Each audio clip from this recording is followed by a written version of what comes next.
We're so vain. This episode may be about you.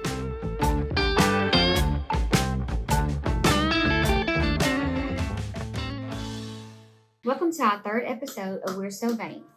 Today, Dr. Schultz will discuss what causes the symptoms of varicose veins. Well, thanks, Tara. So, what causes legs to have symptoms related to varicosities? In all honesty, we don't know.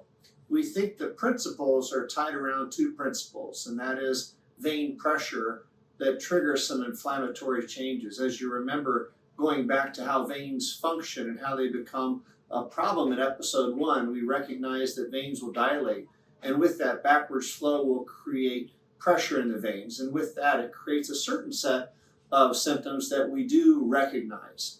What are typical patterns? If you're suffering from leg symptoms and you want to know whether or not they're related to your varicosities, there's a few things that we should recognize. Number one, when you wake up in the morning, the legs should be feeling pretty good while you're lying in bed. As you stand up, you may start to develop symptoms, but as the day progresses, vein symptoms tend to progress as the day progresses. Certainly, walking activity, as we learned, walking is a helpful thing when it comes to vein health. So symptoms that worsen with walking are likely not going to be vein related. There's a couple instances where it could be, but generally speaking, those activities building as the day progresses, and then symptoms that improve with walking would be symptoms that we would suggest would be vein related. Now, what symptoms are typically associated with venous incompetence? Well, there's 5 important ones, and these were shown in a large randomized trial. And that's heaviness, aching, throbbing, swelling, and itching. Now, there's no doubt that there are different symptoms in the leg, but those 5 symptoms are known to be fairly vein specific. Itching, if you can imagine you've ever had an itch, you know if you have an itch or not, right? It's not tough to sort out. You either have an itch or you don't. Itching of the lower extremity in the presence of venous incompetence or in presence of varicose veins typically implies that we have a bigger burden of a vein problem. So that's something to pay attention to if you're having itching eggs, to recognize that. Now, leg cramping is an interesting symptom that in a study of over 40,000 people in Poland, 63% of those that had varicose veins on physical exam reported leg cramping. So that's another symptom that we commonly see. It's also one that if it's a common symptom that you're having on a regular basis, is one that we see get better fairly quickly as we march through treatment. Restless legs, that's fascinating because restless legs, nobody really knows the cause of restless leg syndrome.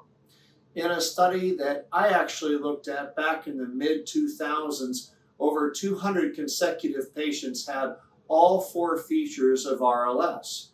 Now, it may be that it's a symptom overlapping problem, but there have been many reports that patients with restless legs will have improvement with vein care. And there's a few things that we can use to sort out whether that's going to be likely. Last symptom I want to discuss, and that's swelling.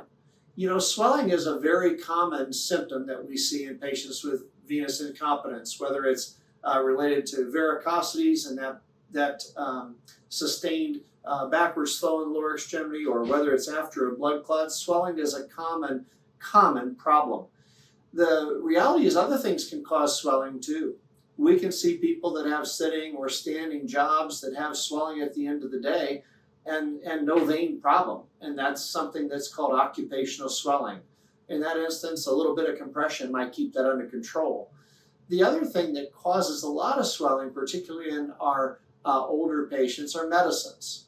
Medicines, the 3 top ones that we see are gabapentin, Lyrica, and amlodipine. Amlodipine is a very common blood pressure medicine, and we see a lot of patients that have combined vein problems and they're on blood pressure medicines, or again, gabapentin. So when it's all said and done, we want to help sort out what symptoms are related to the veins and help patients understand if they have a vein problem, what symptoms we can expect will go away. We're going to talk more about what tools we use to sort out whether or not a patient will benefit from vein treatment in our next episode. So thank you for your time.